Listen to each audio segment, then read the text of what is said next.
Let's hit it running. We are live.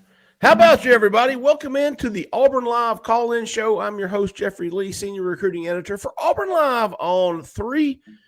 And today is Sunday, September the 3rd, 2023. And I'm joined, as I always am, most of the time, by Mr. Jhead and Mr. Cole Pinkston. How about you, fellas? How about you? How about you, brother? What a weekend of college football, right? Ooh, we are in it, baby. We are in it. We are. I mean, a little bit of everything for everybody. You've got the Florida game on Thursday. Then you've got conference expansion on Friday with, the nerd schools from the West Coast getting into the ACC. Right, yeah, the West Coast getting into the Atlantic Coast Conference. And Would the you look at that? Dallas making their way in.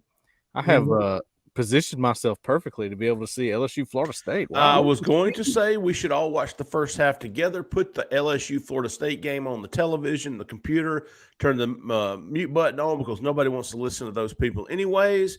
Join along in the show. We're going to be I'm going to be flicking back and forth. We're going to get to the call lines because Auburn won its season opener. It's Hugh Freeze debut, 59-14 over the Fighting Minutemen. And we'll get to that. Yeah. We'll get to that. Give us a call now, 701-779-9585. We want to get to as many calls as possible. I want to get to as many. I want to know what your thoughts are on Auburn on its first game. And if I sound a little stuffed up, a little head coldy, it's because I am. It won't go away. It won't go away. I was like, I feel better tomorrow. And I don't feel better. I don't feel terrible. But you're here. I'm here. Great part about the job. Great part about this job, and also worst part about this job, you can't call in sick. You can't call in sick. It's like what you can't sit up on the couch and open your computer. Sometimes it's possible. It is, but we need to figure out a POW. A personal question of the week. Yes. Personal question, one word of the one word. Personal question of the week. POW.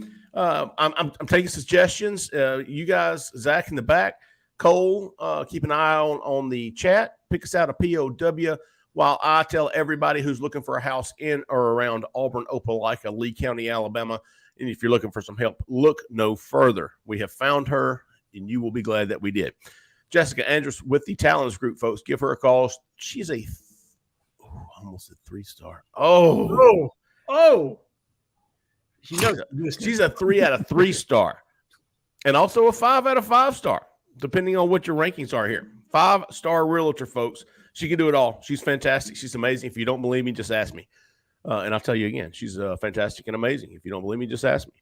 Jessica Andrews with the Talents Group. Give her a call. She's a fantastic selling agent. She can also find a network to find what you're looking for in or around Auburn, Opelika, Lee County. You can do it, folks. Give her a call, 334-704-4442. Tell her we sent you. All right.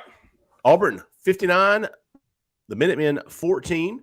I think UMass scored on its first drive and its last drive. Everything in between was pretty good.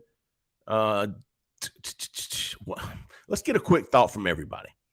You've had time to process it 24 hours later. Jhead, 2 minutes. Give me your thoughts, big dog. Top 3 thoughts. Running back room, extremely deep. You saw contributions from each member of that running back room in the game. And you didn't even have your best running back in Jarquez Hunter. Second, the nickel position is extremely important in this defense. You saw Donovan Kaufman have a hell of a game, looked like the honey badger at times with the way he was able to generate pressure coming in on various blitz packages that Ron Roberts put into the game. And then probably last but not least, that our passing game is still a little bit of work in progress, but that's what a game like UMass is for, to knock the rust off for you to be. And look, they didn't use every concept that they have. They were very basic in the way that they approach things, and they were still able to accomplish some things. So I liked what I saw. And then I guess fourth, I liked the way they used Robbie in the red zone. There you go. I thought that red zone Robbie was a little overplayed from the announcer standpoint. Right. But as far as how he was utilized, I really liked how measured they were and what they gave him in that package. Cole, you've had I'm sure you've watched the game a couple of times, man, probably more so than anyone. What are your thoughts? 2-minute drill. Yeah, well, I'm working on it because we had some recruiting news, obviously. Well, that's true. So I think, man, I was pleased with Peyton Thorne, number one. He was exactly what I thought he was going to be. And you know what? I'm to the point now where an Auburn quarterback needs to be that. I'm tired of the unexpected crap that comes with Auburn quarterbacks here in the last few years. I'm over that. Give me somebody that is what you see. What you see is what you get with him, right? So I'll take that all day long. And what he is a commander of the offense. I feel like when Robbie Ashford was given a full drive, it was choppy. Yeah, and he was probably doing it against a tired UMass defense. Okay, that's just the way it was last year. It doesn't look much better. I like Peyton Thorne in charge. Okay, I really do. As far as defense goes, it concerns me a little bit that they can't get pressure with 4 guys. They got to dial it up right now. I think that might change a little bit when McLeod gets in there. I like Keldrick Falk. I think he's going to play more. Love Jeremiah Cobb, guys. Ooh. You know what? I don't care if he was in later in the game. I think he did some things that I don't see freshman running backs doing. Okay, I've coached running backs a little bit in my lifetime. Dude was great in pass protection. He was great running the ball. He's got to play, in my opinion. Oh, Cole, real quick, I'll take a minute. Robbie Ashford, to me, has not improved since a year ago. I did not see any improvement for Robbie. I saw the same old guy. We have said from the get-go since Peyton Thorne arrived that Robbie's going to have his ways. He's going to get his touches. They're going to find a way for Robbie to help win them football games, and they did. He was fantastic. That's exactly how Robbie Ashford should be used. Put him in as the QB1, 1st and 10 at the 20. It's the same old story. It's the same old story. He can get you yards with his legs, and he can just as easily turn that ball over. He can miss guys wide open. He's just not, in my opinion, QB1. He's the red zone guy, and he is going to be fantastic on short yardage situations, whether it's 3rd and 2 at the 50 or whatever. Yeah, he can get you 3 or 4 yards, no doubt. I think they're using him, or they did use him perfectly. Peyton Thorne, I was okay with him. He made some beautiful throws. He threw some dimes, dude. He threw some dimes that I think it was either Jay Fair or Javaris Johnson on the left sideline. That was JJ, and then he hit Fair in that seam route, that scissor concept. Dude, Auburn hasn't had a quarterback to do that consistently. I don't know. I don't remember the last time they did. Maybe Stidham. I'd say Jarrett Stidham could do it to an extent. When he wasn't being pressured real because they had a problem with that when he was there. I thought pass protection was pretty good, by the way. Absolutely. Yeah. I was going to say offensive line. I'm okay with the offensive line. I'm okay with the wide receivers. The defensive line, the front 7 of the defense, I didn't watch it close enough. Y'all probably know more about it than me. But, man, they were just getting gashed at times. I don't know where the linebackers were on that first drive. I was about to say, I think it's a linebacker thing just as much as it is a defensive front thing. And Justin and I talked about that on the show that we record before this, and you'll see that tomorrow. But I thought Messiah Nasili Kite got some really bad takes. I thought he played okay. He missed a couple tackles, but, hey, where's the linebacker? Listen, I'm with you, Cole. Look, you saw some things from an eye discipline standpoint that drive you nuts if you're coaching the linebacker position, specifically some starters in Cam Riley and Austin Keys. Cam Riley and Elijah McAllister for me. Yeah. And you saw UMass do some things from a window dressing standpoint to get their eyes out of place, but those are things that guys that are your starters, you should be expected to make those plays. I thought we did much better when Asante, Larry Nixon were in the game. I thought that Austin Keys got better as the game went on. I agree. Sure. Yeah, he did. A rocky start, but I'm with you on Cam Riley. I just didn't see it from him. That natural instinct that you need to see from a linebacker. It's just right now. And look, I'm not trying to bash Cam. It's just not there for me. He's better. He's a better athlete than he is a linebacker at this point. I loved the defensive backs. I love the special teams. I love the return game. I love the punt return game. I love the kick return game. I love McPherson. Although he snubbed me a lot during his recruitment, still pulling for the little guy. He looked good. All around, man, I would say, man, for a first game, A- for me. I've heard some B- and B. For me, I was okay with it, man. Yeah. It's a B for me. Okay. It's, I mean, and not, I'm not going to argue with that. I think that's fair too. You know what I mean? It's a B because there were some busts on things defensively and offensively. At times, we weren't as consistent as you want, but it's a first game. You're talking about a quarterback and 2 starting wide receivers that got here in June. You know what I mean? Like, it takes a minute to get all that to kind of mesh somewhat. And you're talking a brand new coaching staff, transitioning schemes on both sides of the ball. It's a B, but look, that's a B you can build off on. That's not like this is a B and this is as good as we're going to be throughout the year. This is a B where it can be an A at any given point if everything comes together. I think I was expecting half of a roster turnover, right, in the offseason. 40-something players, new coaching staff, new this, new that. For taking I'm taking that in consideration. I'm going, man, that wasn't too bad. No. Matter of fact, I was pretty impressed with a lot of things. I wasn't like, oh my God, this is not going to happen. This is going to be a long year. The run defense on that after that first possession. Now, don't get me wrong. After that first possession for UMass, I was like, God, this is gonna get bad. And they shut them out the rest of the game, except for when they were playing. Hey, Keldrick Falk's a stud. Yeah. Now he was going against UMass's, I don't know, tired offensive line or either the second or third string, and he's supposed to dominate. He did, man. I was. Yeah, he looked good. He looked good. Really good. Hey, credit though. I mean, we've seen Auburn teams have a terrible drive and continue to have terrible drives. Remember the Georgia State game? Oh, yeah. What about Mercer last year? Do you remember how disappointing that was coming out of that game? Hey, and Mercer's probably about the same quality, Zach. Maybe you can speak on that to UMass. Pretty close, right? Yeah. How many turnovers did Auburn have in that Mercer game? Think about that. There were no turnovers for Auburn against UMass, and I think we had heard that in the scrimmages. Hey, no turnovers. And you, of course, in a scrimmage, you go, oh, crap, that means the defense isn't, they're not causing turnovers. But really and truly, what we saw is the offense is just the whole operation looks more clean to me.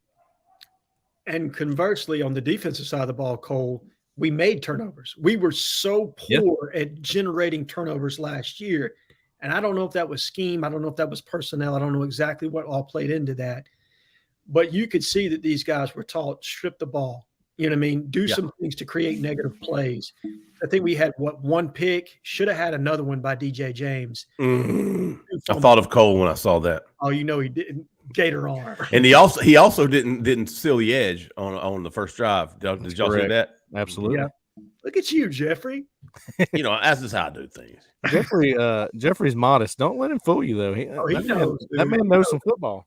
100%. Hey, okay, let's get to the phone lines. We've got enough. Zach's over here going, shut the hell up. By the way, real quick, man, I met downtown Willie Brown yesterday on the way out of the game. Big how about you to downtown Willie Brown and his Valley. He brought some Valley players with him up to the game. Big group of them, man. He's awesome, dude. Man, appreciate you, Willie. Jeffrey, I met so many people yesterday. I can tell. Hey, you guys are watching the show. We appreciate it, man. Heck yeah.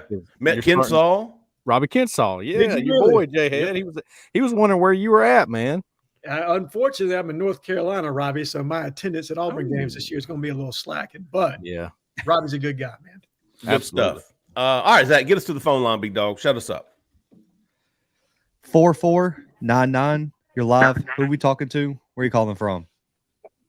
Yeah, this is hello, this is downtown Willie Brown. I met Mr. Jeffrey Lee yesterday. Right on cue, big dog. Right on cue. Yeah, I'm just gonna say, guys, man, I love the show. It's just been a great environment yesterday. The kids loved it. I mean, all the recruits I've seen yesterday just loved it. It just seemed the energy is back in Jordan-Hare Stadium now. Willie, you had a bunch of guys with you yesterday, a bunch of players, recruits. What was it like being a host for a recruit there at the game? Like, what were some of the guys that you talked to? What were some of the things that you saw? Was it a little bit different than maybe a trip to the stadium as a fan? Yes, most of the kids, they've been coming to the Auburn games for about 3 or 4 years. They're the first time coming as recruits, and the kids just loved it. I mean, even Coach Freeze, dapped some of the players up and gave them a fist bump and just talked to them. It just seems more relaxed and more engaging with the players. It just seems like he's just a normal person, that he's not, like Mr. Potato Head, You said it. From your lips to God's ears, downtown Willie Brown. Well, so Willie, let's see. I got to get you a personal question, man. POW. What are we doing? Okay. The last one in the private chat. Oh, I think that's a really good one, man. I had this come up the other day. Funny story. Yeah. I'm sure you did. Yeah. Hey, Willie, do you talk on the phone while you're on the can? Sometimes I do. Sometimes it depends. Okay. The answer is yes. You heard it there. You know from Valley Chambers County, so I mean, you know how that is. Definitely know about that. Oh, we've got a yes from Mr. Willie Brown downtown. Well, Willie, I There you appreciate go. you called, man. All right, great show, man. Great show, guys. Nice. Good meeting to meet you, big dog. All right. So yeah, I don't know if I can't answer that one, man. I got people watching this show. Now listen. I respect my listeners. All right. Yeah. Now I'm not talking about these people. I'm talking about the people on the other end of the phone. Yeah. It would have to be very important for me to talk on the can. As a matter of fact, my mom called me the other night. And you were contemplating it, huh? And I was like, I texted Jessica. I was like, hey, man, call my mama. Make sure nothing's wrong, right? I always answer my mama's phone calls. Well, she called me twice. I was like, can't talk right now, mama. Yeah. Can't talk right now. She called me back. I was like, hey, call my mom. I will text on the can. I don't have a problem with that now. I ain't too big for that. Sure. Sure. I was like, Absolutely. call my mom, make some. So I finally get finished and I go out on the porch and my mama goes, did you have the diarrhea? Take some turpentine and some sugar and you'll feel better. She said, take some turpentine and some sugar and you either feel a lot better in the morning or you'll be dead. I said, all right. I said, rub some dirt on it. You're all right. Yeah. Jeffrey, I'm learning that you and I are different. We're different, man, because we always have sort of a different answer. Mm-hmm. I'll just tell you, I will. And here's why. It never fails. If I ever sit on the can, somebody's fixing to call me. I promise you. So this is how I've started doing it. I'll answer it. I'm real short. Okay. You got the mute button. I'll keep hitting that mute button every time they're talking. Sometimes they'll be like, "You there?" But yeah. Well, I can't even look at Cole right now. Just you gotta. Hey, I used to work in an office building, and there's a guy that would use the bathroom, and for some reason we were on the same schedule, right? Always on the phone while he was in the stall. Come on, every dude. single time. Every time. While you're doubling down, he's on the phone. Huh? Every time. And he went there to talk on the phone. That's criminal behavior to do it in public. I agree. Doing it at home is one thing, not in public. Like that's crazy. Yeah, that's next level. Just don't care. Right. Give a damn level is way down here, brother. Oh, let's see. All right, Zach, keep us going, big dog. 5960. There he is. We don't even need the questions. You don't even need it. He's on the can right now. I've been listening for the last 3 minutes on mute. I bet you have, Edward. I bet you have, big dog. I appreciate you putting it on mute. Zach does anyway. How y'all fella doing? You doing, big dog? My guy. Oh yeah, y'all met the other night. Pretty good yesterday. Edward, you cutting in and out, big dog. I said we looked pretty good yesterday. What did you think? What were some of your highs? What some of your lows? Honestly, I didn't have a lot of lows. I hear you. I mean, we came out, played a lesser opponent. We did what we supposed to did. That's what I want to see because for the last few years we've been struggling against teams like that. What we shouldn't struggle against. I still don't know what I got yet, so I'm optimistic. Yeah. Edward, you're a big fan of Robbie, man. I said that before you came on the show. I didn't see any. Heard. Yeah. What do you think? But you have to look at things from a different eye sometimes. When you put it all together, sometimes it don't look as good as what you want to look. Mm-hmm. But I'm gonna give you 2 plays. to let me know that he'd improve a hell of a lot. Okay. It was a screen pass that he threw. Camden Brown missed the block. Yeah. Last year, that's not an accurate pass. Oh, I did see that. Yep. It was a third. It was a 3rd and 6 that he completed that nobody talking about. Dude, I could have completed that Get pass. called for phase pass and the play go away on the slant route. Last year, he don't connect. He don't complete that pass. Oh! You don't think he completes that pass last year? I don't. I'm with Edward on that one. Okay. I'm sorry. LSU just threw it in the back of the end zone. Did they? And I he- thought he caught it. I don't think he made that play last year. I honestly don't. Okay. I agree with you. I agree Which with one you are we on that. talking about? The slant to Jay Fair that he hit. It was a slant. Now listen, Tavares Johnson. y'all go back and watch the Iron Bowl. He was pretty damn good in the Iron Bowl. He made some plays. I'm not saying he can't make the simple. I'm just saying he can't do it consistently. He Yeah. can make some throws. He go back. That was a damn good quarterback last year in the Iron Bowl. Yeah. Edward, I got 2 questions for you. Number one, I want to know what you thought about Peyton Thorne first. And then second of all, I want to know what you thought about sort of the package deal for Robbie. Do you like them, putting him in the game at times, even if it's not in the red zone, just a 2 quarterback deal? What's your thoughts on all that? I love Thorne. I love Thorne. Thorne has a good understanding of what we got going on. He provides that stability, leadership. I'm all for that. I love him. I ain't seen nothing to make me, he is what we needed. We need stability at the quarterback position. We got that. Right. As far as the 2 quarterback system, I could deal with a 2 quarterback system, but it's all about how you doing this thing. I don't need to have to call timeout because I can't get the play in time enough.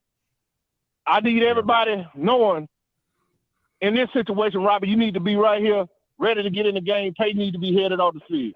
Yep. Because sometimes the 2 quarterback system, it can disrupt the flow of the game, which we didn't have that yesterday. But again, you at home.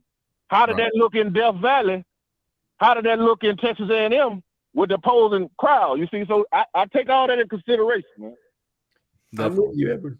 Man, I was thinking about the show yesterday when I was watching Robbie running in and out, and I was like, I hate 2 quarterback systems, but the way they're doing it is the best way to do that. Like, that makes sense to me. I thought it was well played, and it had, obviously Robbie got more snaps in the second half as QB, but the first half and the way that they did that, I thought was beautiful. I thought it was perfect. There was one instance where I thought, all right, you made the switch and it wasn't in the red zone, and then you throw Peyton back in there for a 3rd down. I didn't like that one. Okay. But the red zone stuff, I mean, look, they know you're probably going to run the football anyway. Why not put one of your best runners in the game? I'm fine with that. I like that. I got a question for you, Cole. All right. Think about what you saw Friday night in Mr. Derek Smith. I told people that people probably thought I was lying. I think the kid is the best football player in the state of Alabama, maybe this year. I ain't talking about next year. I believe that, man. But I know Auburn want him on offense. They want him at receiver. But imagine what you saw Friday night being used the way that Kaufman and Keontae Scott was being used yesterday. Just imagine that now.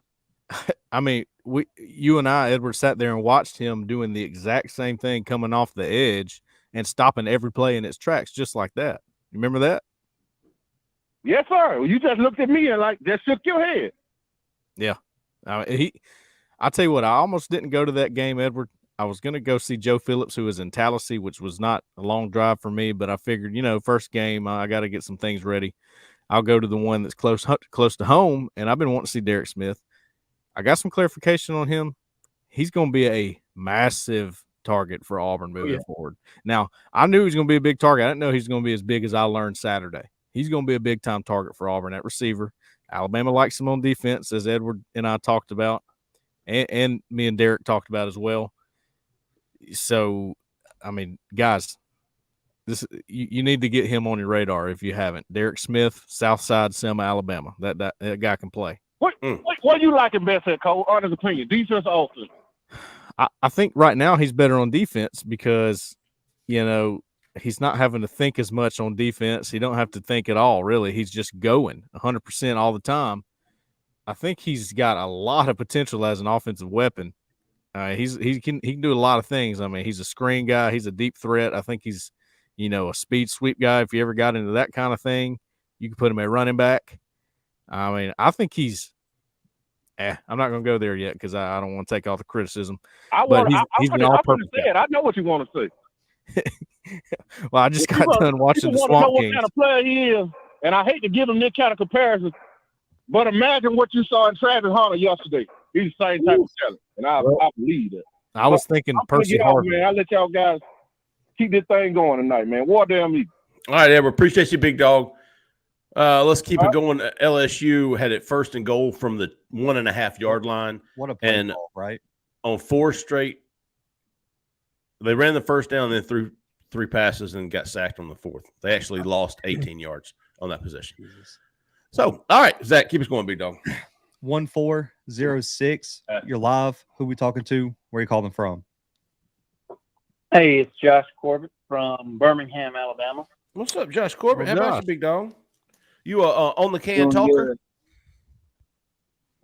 I'm not on the can, and I don't answer the phone on the can. My man. My man.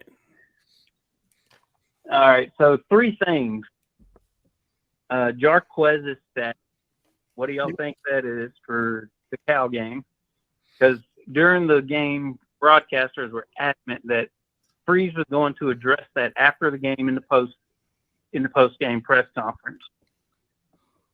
Holden's future, as far as I think Freeze and this staff need to make sure that he does not enter the transfer portal after this year.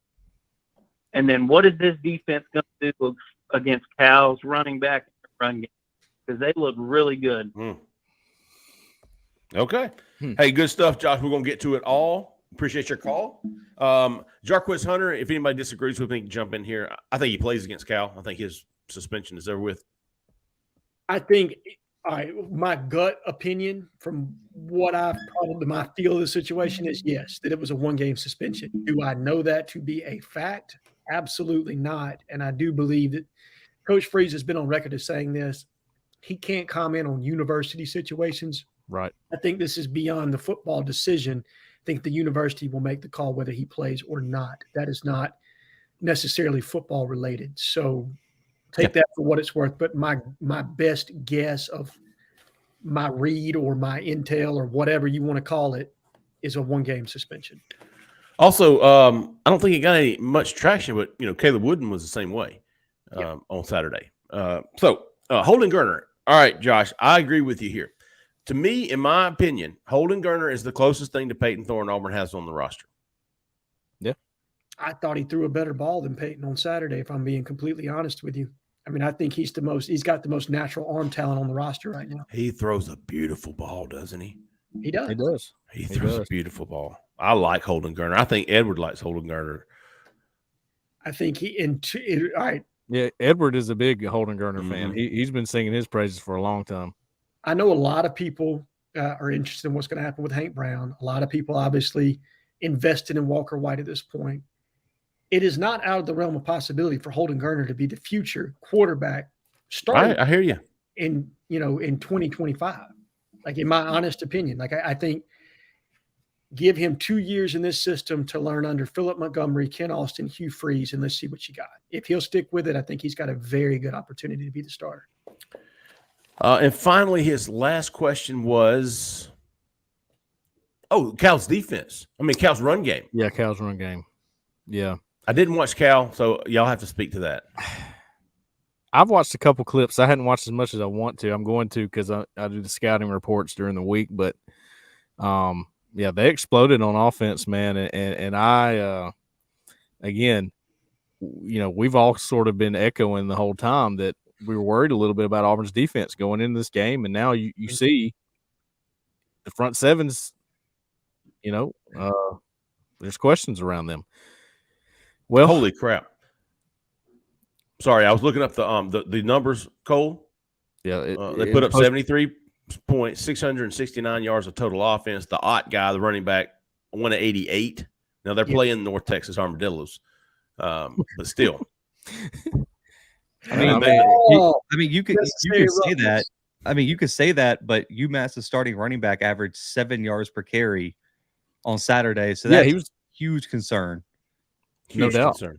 It is. He did that in the opener too, Zach, against New Mexico State. But Zach, would not that it matters too much, but would North Texas beat UMass in your opinion? Yeah, probably. I mean, UMass is like the bottom of the barrel of FBS programs. They have been. North Texas got gutted by the transfer portal, though. I mean, Yeah, they that's have a very popular head coach. By Auburn. Yeah. And got gutted in the portal. I don't know what North Texas has right now. They've got a good head coach that they think they hired from Washington State. I believe he was the offensive coordinator up there. Former FCS head coach, Zach, at Incarnate Word, I believe. Yep. He was the coach before Kenny at Incarnate Word. But Jake Spavital is the offensive coordinator at Cal, did a really good job of mixing the run pass. For those that aren't familiar with Jake Spavital, he got his start underneath Gus at Tulsa. He was actually Gus's GA, then rose to fame underneath Dana Holgerson for several years at Houston, Oklahoma State, West Virginia, and then was the OC for Kevin Sumlin at Texas A&M for several years before becoming his own head coach at Texas State. But a very accomplished guy in his own right, a guy that runs a power spread type offense. He's going to mix looks a good bit, and this is going to be a really good test for us, not only because of what Cal is, but because of the logistics involved, getting guys on a different time clock, because you're talking about a 3-hour swing, Jeffrey. So you got to eat at different times. You got to practice at different times. You got to change your whole natural body clock to be ready to go at what would be 9:30 normally our time for these guys. So you got a lot going against you in that game. I think the spread is -7 to Auburn right now. I think that might be a little much. I probably would place it at closer to 3, just judging off what I've seen on tape so far. I agree. By the way, Florida State just scored after goal line stand against LSU. Turn around, they score. Keon Coleman, the Michigan State transfer. Oh, man, I had a commitment story ready for him. I still do. It's still in the admin. It was a good one, too. Good stuff, Josh. Appreciate your call, big dog. 8861. You're live. Who we talking to? Where you calling from? Kevin from Wilmer, Alabama. Kevin from Wilmer. Well, we've got some news for you, Kevin. Perry Thompson and DeMarcus Riddick both were at Auburn yesterday. How about Perry Thompson, DeMarcus Riddick, and Bryce Kane? Oh, Bryce Kane. He's my favorite. I like old Bryce. Yeah, I didn't see his. Jhead, did you catch his game, by the way, Bryce, this past weekend? I did not, unfortunately. I'm going to do a deep dig tomorrow morning. I've kind of Zach in the back's your Baker correspondent. Wait a minute. I was on a flight to Notre Dame on Friday night, so I haven't had a chance to catch it either. Weird flex, big dog. Give me 1 second because I got Kevin. I will say I'm sorry, Cole. I was telling Kevin I didn't see Bryce at the game, but I did see Perry. I saw DeMarcus. And Kevin, if you haven't read Cole's story about DeMarcus's trip, you need to go check it out at Auburn Live. He talked about, he was going to Alabama. He's glad he didn't go to Alabama. He really enjoyed being there for Auburn. He really enjoyed seeing the team and the atmosphere and everything. And, I think what did he say, Cole? This is my home for life. Home for life. And, both the times I've gotten pretty close to Riddick over this time. So he kind of opens up a little bit and talks, and I appreciate him for it. I'm watching Bryce Kane take one to the house, kick return, because somebody sent it to me. So, no, Riddick, he said, like, he doubles down every time, and I think he hears the outside noise, and he hears the, Auburn never holds on to these 5 stars, and they're in territory, the unknown territory. They can't get these 5 stars and keep them.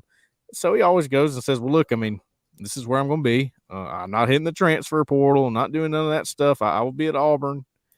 And he always doubles down on that. And that's, that's cool. I think that's cool. And of course, I follow the intel too. When they say things like that, sometimes it's in the moment.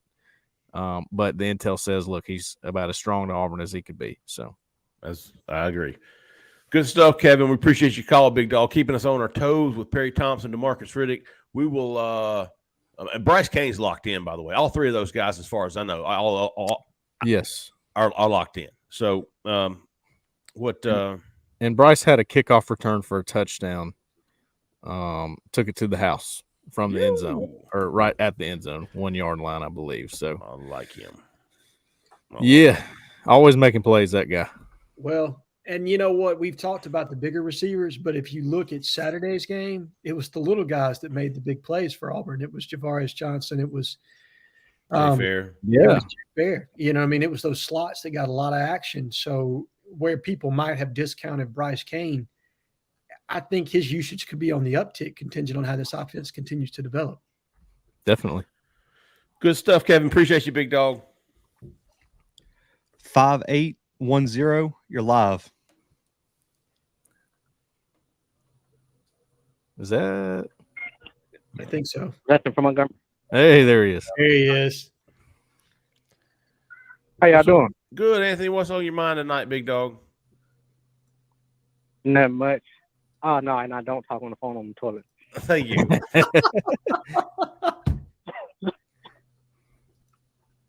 Man, I'm fired up by Payne Thorne, man. The play of the game to me was that shot fade to Javarius Johnson. When last time we had a quarterback that can fit a ball somewhere like that?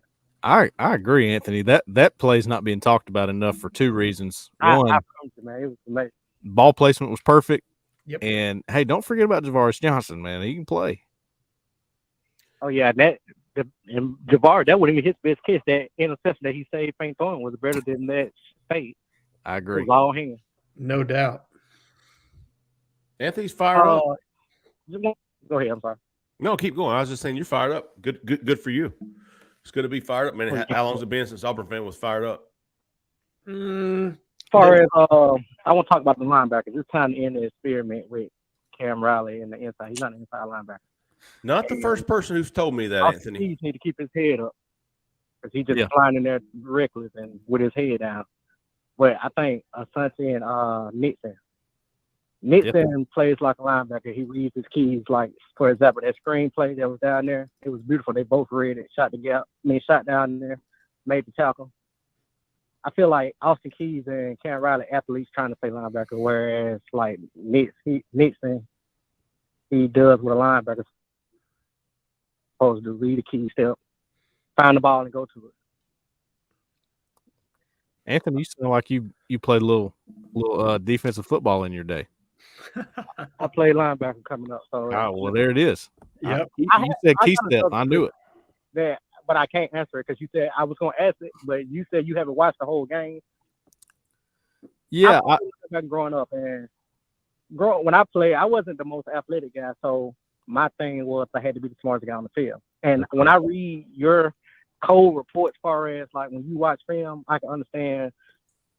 We look at football the same way, whereas the average fan will look at football and be like, "Oh, they scored a touchdown." I'm looking at how they scored a touchdown. Why was that a touchdown? So That's what right. I wanted to ask, and you probably can answer this here, is what is something you saw on film that the average fan wouldn't notice that caught your eye? This is a great question. And I will double down on this. Mosiah Nasili Kite, which is how he pronounced it on the video board before the game, did not have a bad game, guys. He didn't. Our comments were flooded with that. You're looking at it wrong. He's blowing the guy backwards like he's supposed to be. He missed a couple tackles, yes, and that counts against him. You gotta finish those plays. But again, that's what we said at the beginning. Where is the linebacker when he's doing that? There's got to be a linebacker feeling there when he is, beating the guy in front of him, and he did more than once.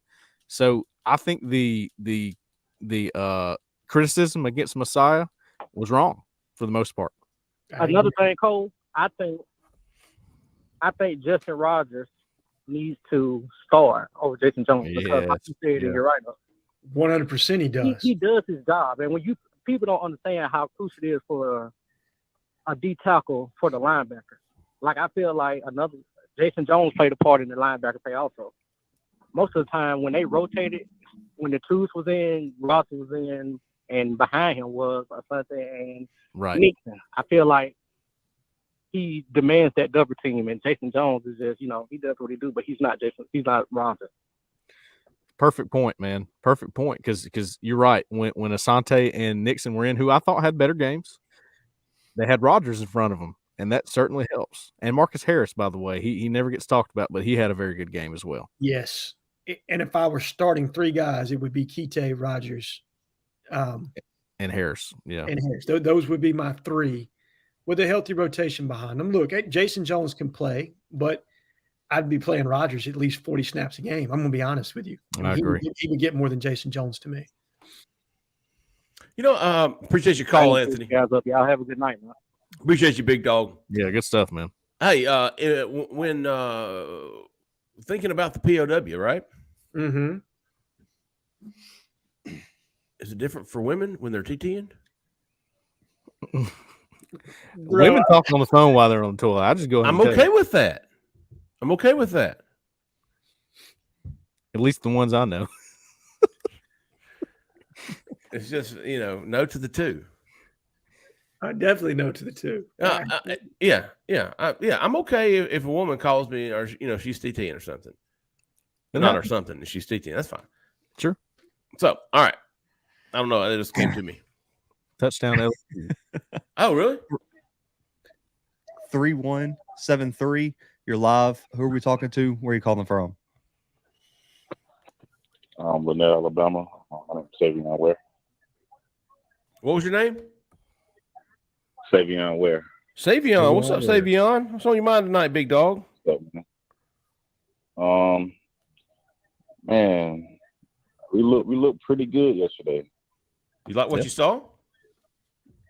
Yeah, I did, but I think early in the game, the running game, I remember seeing on the corner that in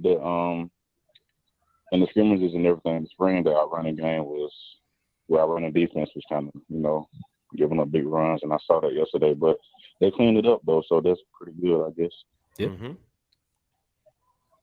I think that's a fair. Yeah, Deontay Scott had a great game also. I love the way he played. Oh yeah, he's Deontay and Donovan. Yes. Yes. Donovan Kaufman made plays directly and indirectly. What is that? Donovan Kaufman, he made plays directly. He directly made plays, and he made plays indirectly. He was just. Oh yes. Yes, he did. He was fun to watch. What about did Austin Osbury play yesterday? He did right at the very end, and he was playing corner, from what I could tell. I think interesting that he's not getting more playing time. Yeah, I thought before fall camp started he would get some more, but I think Sylvester Smith might be the 3rd guy at nickel, the freshman. Well, and what I saw of Austin, he was responsible for that swing pass going to the house too. If we're being yeah, I think he was. So isn't that the one of the more fun things to do when a blowout is like people are like, oh, I don't want to see the rest of this game. Let's go. But man, that's fun to us, right? I want to see those freshmen in there. Yeah. Who's in there? Oh, yeah. Participation report. Yep. Where are they playing? Yeah. That to me was fun. I loved the 4th quarter yesterday. Because it tells you the future, right? Like yes. Whose eyes get too big, who can stay in the moment, who can assignment, technique, do the things, or do your job. Who can do that? You know what I mean? And that really showed up on tape to me. That after Jalen Simpson's pick 6, that's when things got fun for me. Because that kind of put the game out of reach, right? And then you started seeing people trickling in and out.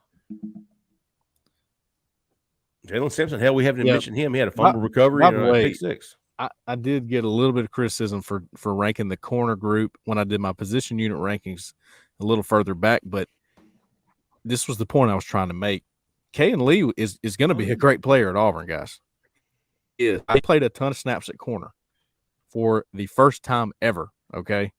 And he struggled a little bit. Yeah, you saw him get exposed for sure. Well, okay, so this brings my point home about the corner group. Yes, Nehemiah Pritchett's very good.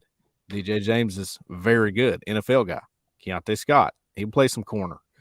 But that is a thin position group for Auburn. And they didn't have Pritchett. When you lose him, you're losing a lot. I hate to say that. and Kay and Lee will come along. But right now, you're in a tough spot when you lose one of those guys. Savion, good stuff, big dog. Appreciate your call. Appreciate you not talking on the phone while on the can. All right, but we got about 15 more minutes of phone lines if y'all want to get in. 701-779-9585. Zach? 3369. You're live. Who we talking to? Where you calling from? How about y'all? This is Philip. Philip in Arizona. How you doing? How about you, Philip in Arizona? Look at you. Real hot out here. But Okay, is it dry? real quick, I've got a couple of tickets for the game on Saturday. Had a tough week this week. The guy I was going to go with had a mild heart attack. Oh. I'm supposed to go to Metallica tonight, and James Hatfield has COVID. So anyway, great day in the morning. Wants a couple of tickets. I think they're in an Auburn section because I got them through the Northern California Auburn Club. Hold on. So much just happened in the last 30 seconds. I'm trying to figure this out. Philip from Arizona has tickets to the Auburn game. He also had tickets to the Metallica concert, but some dude's got COVID. So he's got tickets to Metallica and the Auburn game. Dude, you're living the life, big dog. Yeah. Actually, the Metallica concert got rescheduled for next Saturday, but I'd love to give these tickets away to somebody that's going to the game next Saturday. Oh, look at you! Okay, Philip. So what? How can we help you get rid of these tickets? If you guys want to just give me an email address or phone number, I think I can just forward them to you, and then you guys can just forward those on to whoever wants them. All right. How about we have a trivia question? Yeah, I like that. I'll tell you what, Philip. First of all, appreciate you, big dog. Absolutely. And real quick, I mean, I really, really enjoy you guys.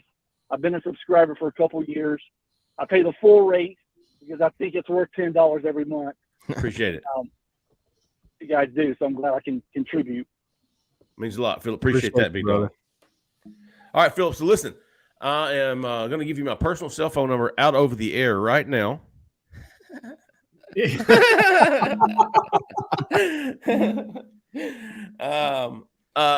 Philip, I don't know. Can you see the live chat? How about you? Can you keep him on the phone? Or just give him my email address. Call on right now. If he wants to post like what his name is on the corner, you can just DM him like over the message board. I was going to say, go on. Hey, Philip, if you're a member of the Auburn Live on the 3 message board, go on there and say, I've got 2 for the Cal game. First person that emails me gets the tickets. And if you still having trouble with that, that's the best way to do it, Philip. Give it to somebody, a loyal subscriber, one of your brothers, one of your Auburn Live on 3 brothers. Go on the corner right now, post 2 free tickets. First person to email me here can have them. And for some reason that doesn't work, which it will, then just direct message me on Auburn Live on 3. Good stuff. Appreciate the hell out of it. And I know we got some Metallica fans because we talk music a lot on the corner. Absolutely. So either we're going to enter the Sandman or somebody's going to enter the Thunderdome. Phillips, Metallica fans are well over 40, right? I mean, I'm 47. I'm a Metallica fan. Oh, really? Absolutely. Do they still produce new music? So.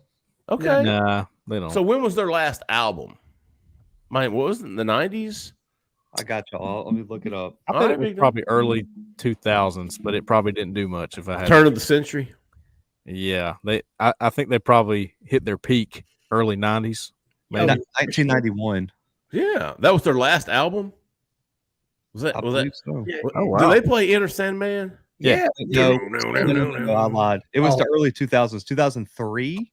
Cole knows his music. I do. And then they released. I don't know if it was like a full album or they had like old songs on it, but they released one in 2008, and now it's kind of been like I think remastered. Yeah, they remastered the songs. Yeah, they put out the Unforgiven 3 in like 2001 or something like that. That's one of my favorites. Oh, someone in the chat said they just put out an album.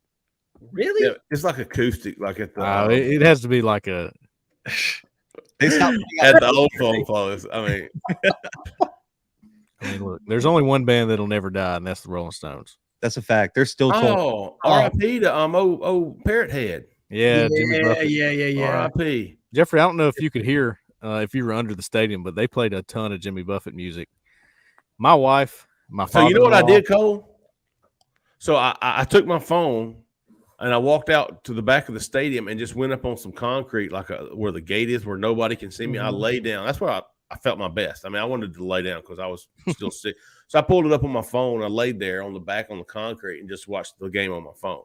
There you go. So no, I missed the inside of the stadium. You said they were what? Playing some Jimmy Buffett? Every like they'd throw a Jimmy Buffett song out there. The student section was singing Margaritaville. That was pretty cool. I liked that. That was I like Jimmy Buffett, man. My wife is a parrot head, son. Is she really? Oh my goodness. No kidding. Almost got emotional when she found out yesterday. So yeah. Now I'm guessing. I bet Cheeseburger in Paradise is her favorite. If I'm just guessing off the top of my head, I think her favorite is Changes in Attitude, Changes in Latitude. I mean, she knows the deep cuts. You know what I mean? So, former Auburn Tiger, Jimmy Buffett. Did you know he graduated from Mississippi State? Did not. I didn't either. Did not know that he spent some time in Stark Vegas. Jimmy Buffett. So we're caught up on the call lines. Did you guys have a chance to talk about DeAndre Carter? No, we haven't talked about either one of the two commitments. That's pretty big. Yeah. Auburn picked up on Saturday a 2025 offensive tackle from Athens, Alabama named Spencer Dowling. 24 hours later, or less than 24 hours later, they picked up a 2024 offensive tackle from California and DeAndre Carter. Huge. That was the first offensive lineman in the 2024 class. Spencer was the first offensive lineman in the 2025 class. But I think it's a great sign because there's some concerns. Even I understand the concerns that this 2024 class has everything you want except offensive lineman. Correct. Yeah. So that's one of your last positions to get a commitment from, and you start to, here we go again. And then boom. On Saturday, Spencer Dowling, one of the first positions to get a commitment from in 2025. And Cole, you love this dude. I do, man. He's a wrestler. I always like the wrestlers. He, I think he's won a couple of state titles as a wrestler as well. I can't remember, but man, listen, when I get a chance, I am going to sit down and write some, how we got here with him, because there's a lot to it. And I find a lot of it very interesting. I got pretty close with him and his dad, and the decision was made at Big Cat. That's when he said, yep, I'm in. That's what I needed to see right there. So he bonded. Jake Thornton he loves Kendall Simmons, loves Peyton Cox. That's another guy who is an assistant offensive line coach, came with Hugh Freeze. He played for Hugh Freeze at Ole Miss. And he named all those guys, and he's big on those guys. And look, I mean, Tennessee was turning up the heat on him. Ole Miss was turning up the heat on him. This is a guy that a couple other SEC schools and some good ones wanted him. Florida State was pushing hard there. I think they just recently offered. They did, and if you can go ahead and lock one down like that, man. And look, he doesn't have a ranking yet, but he's going to be just fine. And I think he's an interior offensive lineman personally. Jhead, I don't know what you think. I think his feet probably are better for the interior, and he's a mauler, so I like that about him. Interior to right tackle. I mean, I think he could combo with his size and frame, and he's still got some development there. And I told somebody the other day, look, he's rated as a 3-star with some. He's not ranked at all with our service just yet. But don't worry about it. It's 2025. There's a whole set of evals that are going to be done this year by the recruiting services. They're going to re-rank people. All you need to know is Jake Thornton loves this guy. He does. They had a solid early eval and got in an offer on him, and then a multitude of other schools started to come in. When you look at the offer list and the position coach loves the kid and he bonds culturally, get him, because Cole, you talk about it as much as anybody. It is a developmental position. If the clay is there, get them. You can teach everything else, but you got to have that frame. You got to have the build, and he's got it, man. Yep. Then DeAndre Carter earlier today committed to Auburn over Texas, committed to Auburn over Michigan State. This is a guy who at one point in time had offers from Alabama, Georgia, USC, Florida, LSU, Oklahoma. Now, we know how offers go. He had legitimate offers at one point. Now, probably, Alabama gets another kid. Well, they drop him. But at one point, all those schools wanted him. And he kind of narrowed it down to the schools that were still recruiting him hard, to Auburn, Texas, Michigan State, and chose Auburn. And, Cole, you talked about Spencer Dallin making up his mind at Big Cat. I don't think he'd gotten out of the city limits for Big Cat before he had made up DeAndre Carter, as far as I'm concerned.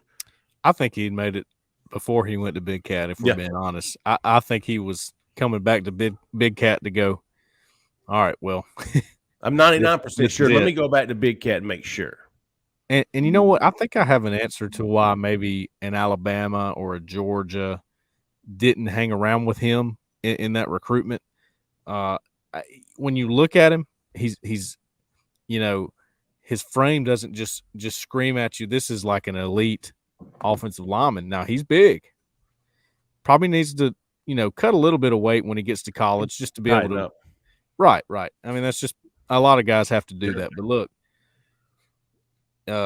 when you turn the tape on that guy, he is one of the more athletic offensive linemen in the country. Mm-hmm. Feet. I'm talking about feet. He has got the feet to play tackle. Okay. Now, Jeffrey, you've seen him in person. He looks like an interior guy all the way. Yeah. And he might be. So does Dylan Wade. Right. But I'm telling you, if you put this guy in a foot race with somebody for about 20 yards or 50 yards, he's going to stay with them. Okay. He can move for a guy that size. And it's almost, I put in the breakdown today, shocking athleticism. Okay. Yeah, and look, we've talked about it. You don't have to be ideal size in this system to play offensive tackle because of the way they utilize play action, because of the RPO aspect of this offense. Look, if you've got quick feet, if you've got the reach and the length, you can play on the exterior and be a little bit shorter. Okay, it's not. You got to have the reach and you got to have the feet, but otherwise, everything else is on the table. I don't know if he'll play tackle at Auburn. I have no clue. I think he probably translates best to left guard, but I'm with Cole. He can absolutely do it. He can combo for you. So depending on how you fill out the rest of this class will probably drive where he ends up on the roster, if we're being completely honest. If y'all are not looking at the comments here, you just missed what might have been the hit of the year in college football. Oh, Jaden Daniels left his feet trying to get a few extra yards. He got planted. Oh, let me rewind my I got that. Back it up 15 seconds. Oh, there he is. Okay, here we go. Oh, man. Dude, I tell you what, Florida State's got a damn defense, don't they? Hey, there's a lot of hype around Florida State, especially with the recruiting, and they're doing really well there. Credit to Mike Norvell, man. I think they're going to be pretty good. Dude, he's legit. I picked them in this game tonight. I don't know how that's going to go, but Norvell's a good football kid. Look, he did really good things at Memphis. He's rebuilt that program. You know what I mean? And look, I think what everybody should take from the Mike Norvell situation is that when you're in a complete rebuild, which we are in right now, don't judge everything by what happens on the field in year one. Like there is a growing and maturation process. So understand that sometimes coaches all take time contingent on what they have. Hey, I've got a question I want to pose to all of us each week. All right. I know Jhead and I are at 7-5 regular season predictions for Cole. Cole, I think you were there too. Yeah, I'm between 7-5, 8-4, but I think I'm settling at. I mean, before I think I settled at 7-5 before I saw the first game. So after the first game, do you want to change your regular season prediction? Do you drop it? Do you raise it? Do you feel good? Feel good. Me too. I'll stay at 7-5. Me too. Yeah. Me too. Now I might change it after Cal. We'll see what happens there. Yep. Mm-hmm. Yep. But yeah, I tell you what, one of the graphics, because I was on my phone watching the TV, laying on the concrete outside the stadium, watching it on my phone, so I got to see the television broadcast. But one of the graphics they showed was Hugh Freeze and everywhere he's been and his first year record there, and not one place, whether it was Bethune-Cookman or wherever hell Liberty, Ole Miss, wherever he was. Not one place did he not win at least 7 games. And I think he won, 7 was at Ole Miss, 8 at Liberty. So I thought, well, that tells you right there that he's a guy who can come in and make things happen. He doesn't just to be competitive his first year. And I think 7-5 in the SEC this year is absolutely competitive. Especially in the West, right? Hell yeah. especially in the West, where you've got Ole Miss that can put up points on anybody they play against. Alabama, that's extremely deep. LSU is obviously a very good football team. Texas A&M has recruited at an elite level. And if the coaching holds up, they can play with anybody in the country. Mississippi State has been a good football, solid football team the last 4 years. You know, I mean, it's just there's not an easy Arkansas. win. Yeah, other than Vanderbilt, I mean, there's just not an easy win in the SEC for anybody, or one that you would say automatic dub, right? And here's my last thing about my football watching experience yesterday. I got home last night, and and everybody's like, Travis Hunter. And I said, shit, man, he ain't even the best player on that team. Did you see Shedeur Sanders? Yeah, he's good. Do you know who dropped the touchdown catch from Shedeur Sanders? Hit him right in the bread basket? Travis Hunter. Nobody mentions that. Shedeur Sanders threw for I don't know how many. It was a mile and a half. He connected on, 70, 80% of his passes. 500 plus yards. You can have Travis Hunter. I'll take Shedeur Sanders. I loved watching that kid throw the football yesterday. Jay, he's poised. He's poised. I loved him. I agree that Shedeur Sanders was something special yesterday. But watching what Travis Hunter did, playing 140 snaps. Here comes Zach. He's ready. On both sides of the ball. I know it. And the interception he made and the snag route. I saw it. That was pretty elite, wasn't it? That is. He came off of his dude, and that was elite. It was like he baited the quarterback as a true sure sophomore. And I mean, and you got to remember, last year he only played in 4 games because he was hurt the entire beginning of the year, so he didn't play till late October against Campbell, up until the Celebration Bowl. So I mean, this kid's a guy who only has 4 games of experience and is already making plays like that. Listen, he was the #1 player in the country for a reason. What to me? Where was Shedeur Sanders ranked? Was he a 4-star? Yeah, he was a 4-star. Okay. 3-star by Rivals, I think. No, 3-star by 24/7, 4-star by Rivals. I was very impressed with him. I was very impressed with Colorado. Because that was, that was running impressive. back, the 4-star running back they landed was Dylan Edwards out of Kansas. Yes. That kid had 4 touchdowns in his first game yesterday. What, 2 receiving and 2 rushing? I think, look, Colorado is going to be better than anybody anticipated. And I will say that I was wrong. I had a max 5 wins. I think they can get to a bowl game this year if they stay healthy. What I noticed with that team is they are not overly deep. They do have 6 or 7 dudes that can play on anybody's team in the country. That's what they do have. Jimmy Horn, Shedeur Sanders, Travis Hunter, a couple other guys, Dylan Edwards. Mm-hmm. Those guys can play. But if they get injured, I don't know what they have behind them. And knowing that Travis Hunter had to play 140 snaps, dude, they better put that kid in an ice bath all week long to get him ready to play against Nebraska. You know he's going to be sore.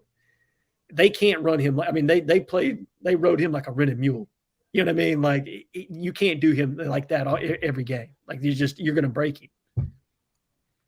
One more thing. Did you see Baylor got upset? Oh, yeah. Yes. Yes, baby. TJ Finley, revitalized. You know what I mean? Hey, good for him, man. Absolutely. 300 yards, 298 passing, 3 touchdowns, ran for another touchdown. As Texas State beat Baylor. Called that one.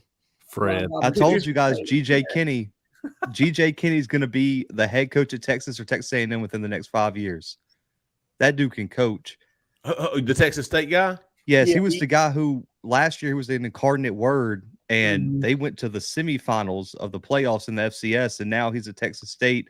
I mean, he turned Lindsey Scott last year from an average quarterback at Nichols to having the second best college football season ever behind Joe Burrow statistically. Man, look, he brought in 2 SEC transfers at quarterback, Malik Hornsby and TJ Finley. What happened to Hornsby? Did he? He just didn't win the job. Is that the dude from Last Chance U? No. Who's the Malik kid? I couldn't stand that kid. Oh, Malik Henry never turned out to be anything. Okay, well, shocker.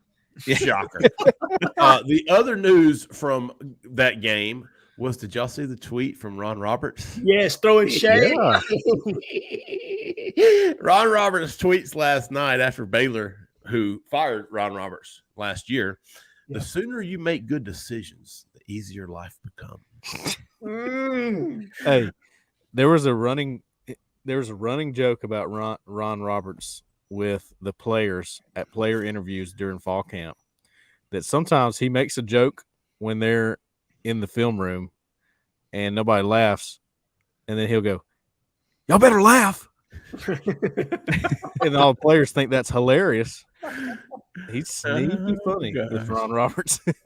He's a different kind of dude, man. Yeah. I think more than anything, him and Aranda clashed last year at Baylor. Ron Roberts wanted to do things his way. I think Dave Aranda wanted to do things his way. You saw both played G5 teams yesterday that both portaled heavy, and one played a lot better than the other one. Now, I would say that Texas State is probably the better program, though Texas State, like UMass, has been bottom of the barrel. Yeah. So I don't know that to be true. They could have just been coached up significantly better, but Baylor looked bad yesterday. If you go and look at the track, because I get it, because I know a lot of people don't watch FCS football. Mm-hmm. Kenny took every good player that still had eligibility from Incarnate Word, brought him with him, and then every FCS transfer that would come with him went and got, and then raided the SEC programs for some quarterbacks with some experience. I mean, he did it. He went out and got proven transfers. I mean, he brought all conference guys, all American guys in. You got to give them credit, because I always say there's a difference between bringing in transfer portal guys who's been sitting on the bench somewhere and transfer portal guys that have significant snaps played. And I think that's where you're looking at Prime and Kenny. They went and got guys who have real snaps played. I mean, look, and that's why I say, like, I'd rather give me a guy who's played at the FCS level than a guy who sat the bench at Missouri for 3 years and hasn't seen the field. Man, I thought it was what a great day of football. Yeah, it was. And it's going to be even better Saturday when we can sit at home, Cole. Yeah. And actually, veg out all day. And I'm looking forward to that. I think I'm going to go to the hunting club, so I can't be bothered with kids and shit. I hear you. You don't want to take that flight to California, Jalen? No, hell no. You will never catch me stepping foot in that state. I promise you that. Hey, for Gene Chizik and Chip. That was another one. Absolutely. Drake May's the truth too at quarterback. And listen, that kid can play. Okay, he can't, but I didn't think he played a great game. No, I thought the defense from North Carolina was just that physical and held USC in check. Granted, every time I turned it over there, or I was watching it because I wanted to see. I don't know. Shane Beamer rubs me the wrong way. Me too, dude. I don't like him. I don't like him. Dick, man. Like, yeah. I can't get beyond it. It's not South Carolina, because I love it when Steve Spurrier was there. I mean, it's not like I like South Carolina. I just can't stand him. I don't know why. Go ahead, Cole. The first thing he said in the press conference is kind of got me on your side with him, Jeffrey, because he was like, "Well, the clock operator didn't do that." I was like, "All right, well, I don't know about that. I wouldn't go there." But hey, are y'all watching this game? By the way, it is madness right now. 2 muffed punts, and then just had the interception. He just threw another pick, dude. It keeps going back and forth. Is it still 7-7? So Gene Chizik, Drake May beat. What was the final on that? 30-17. Kind of ugly. It's like 31-17, 31-14, something. And then after the game, Mac grabbed him like, "Why are you so fat? Why are you so fat?" He choked him out, man. He did. He grabbed him by the neck. He did. It was inadvertent, but it was still funny. Yeah. What? Do y'all remember that movie or something? Was it Bobcat Goldthwait? Yes. Remember that Police Academy? Yeah. Why are you so fat? Why are you so fat? I don't know where that came from. Oh, Matt Brown choking people out. Someone in the chat asked way earlier. I mean, this could be the last thing. Now that you guys have been to a game in person, how do you guys feel about the new clock rules? I mean, I don't like them in general, but it didn't affect the game all that much in person. I couldn't tell, really. Yeah, I mean, look, I did notice I got home a little bit quicker. Yeah, I did too. And Auburn the tempo was ridiculous. I couldn't even get the updates out. It was so fast a few times. All right, man. This is how I feel about. I feel about like Chip Kelly out at UCLA. Like I feel like they shortened the game, but they didn't really shorten the game because they put that many more commercials in. That's right. You know what I mean? Like, really didn't shorten it all that much. So it to me it took away from the game a little bit. Like I would have liked to have utilized the old clock rules. Because I want to say someone kind of did like a statistical comparison from week 1 last year to this year, and there's some teams getting off like 20 something less plays. Wow. Yeah, I mean, this is my question, and you know what? It pisses me off. Why do we keep changing the rules? Money. Let it go. Money under the pretense of player safety. Yeah, right. Yes. They give a shit about the player safety. They don't care, man. No, they don't care about that. If they cared, they'd cut a collective bargaining agreement tomorrow with the players and pay them out of, out of the TV payout. They're not doing that. They're padding their pocket with extra commercials, man, or advertising or whatever. Well, it hurts because it might be different for Auburn because they were playing on ESPN, but like some of the games I've been to have been like on ESPN Plus, which the commercial strategy is a whole lot different. There was the third quarter of Sacramento State and Nicholls State on Thursday night. Each team had 2 drives in the entire quarter. I mean, it went by so quick. Because I mean, it was ridiculous how quick the clock ran down, and it just is like it takes so many drives. And I think someone asked the question: could you see more upsets? Because if a team plays the clock rules right, they can limit how many possessions another team gets, and just keep it close. If we can get it to the fourth quarter and it's 13-10, man, we got a shot now. 1 possession game, 100%. And it's why I think Auburn will lean into the running game this year. I honestly believe that. You know what I mean? To help a defense that's still setting its feet somewhat. Well, let's end this with some storylines going into this weekend. I think number 1 is going to be Jarquez Hunter. Yes. Yeah, it is. Until it isn't. Until it isn't, correct. Like, I'm over it. I don't really give a shit. I mean, I'm with you. Storylines. Can Auburn the run the defense. Yeah, the run defense is my biggest storyline because I don't know how you guys feel because I get it's UMass week 1. We can improve. That's good. I just want to see the improvement, but we can't go into SEC play giving up 200 yards rushing a game, letting teams average 5-6 yards per carry. You're going to get beat in the SEC allowing that, regardless of how good everything else may look. No, and I'm watching this LSU Florida State game right now going, boy, their defenses are a lot more athletic than Auburn's. Oh yeah, look, it's a bigger game, it's a bigger stage. I don't like that excuse. You should play as hard as you can every single snap. I don't care what point in the game it is. Don't care who you're playing. And there were times when Auburn's defensive line were not firing off as good as they should be, in my opinion. No, I agree. I don't think it's coaching. I mean, you can only do so much as a coach. This has been a problem with Auburn for a little while. Yeah, I mean, and look, I think they're going to be far more juiced to play against Cal than they were against UMass. Let's be honest.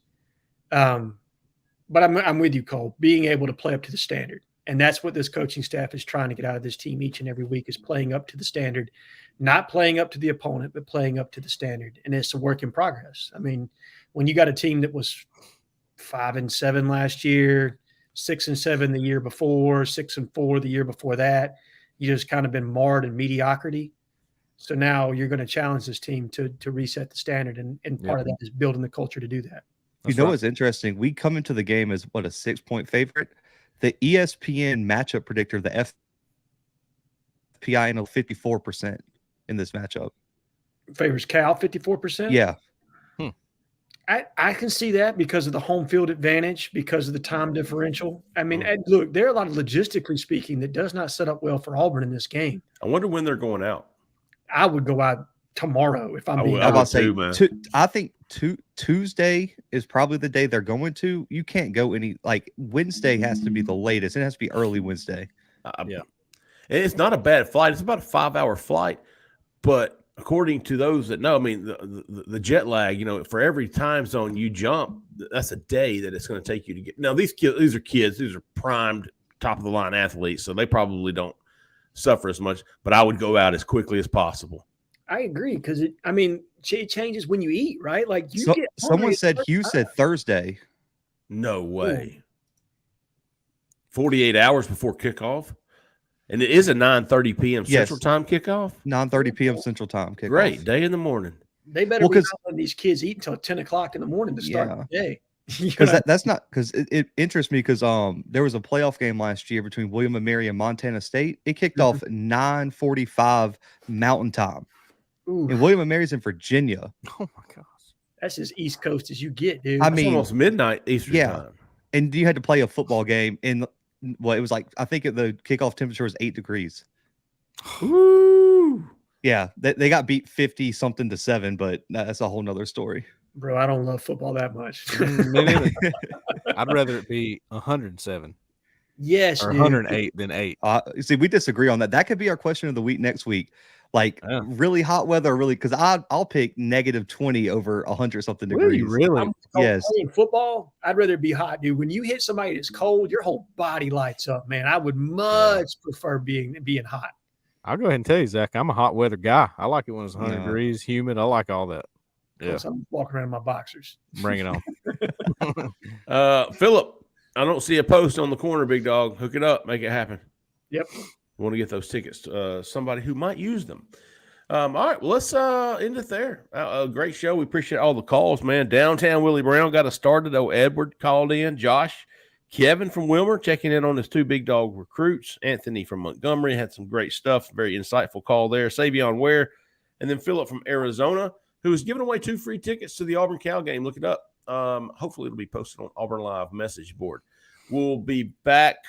Obviously, we'll be back next week. But Cole and Justin will have the football show. Was it tomorrow? Yeah, it'll come out tomorrow. And then we'll be back for a recruiting show on Wednesday, Modcast on Friday. I think there's another football show in there on Thursday. And then we'll be back with the call-in show on Sunday night. Again, if you're looking for a home in or around Auburn, Opelika, Lee County, give her a call, big dogs. Jessica Andrews with the Talons Group, 334-704-4442. Tell her we sent you. All right. Great show, man. We appreciate everybody listening. We appreciate everybody watching. We really do. For Jhead, for Zach in the back who came to the front, for Cole, I'm Jeffrey Lee. Y'all stay that left lane. See ya.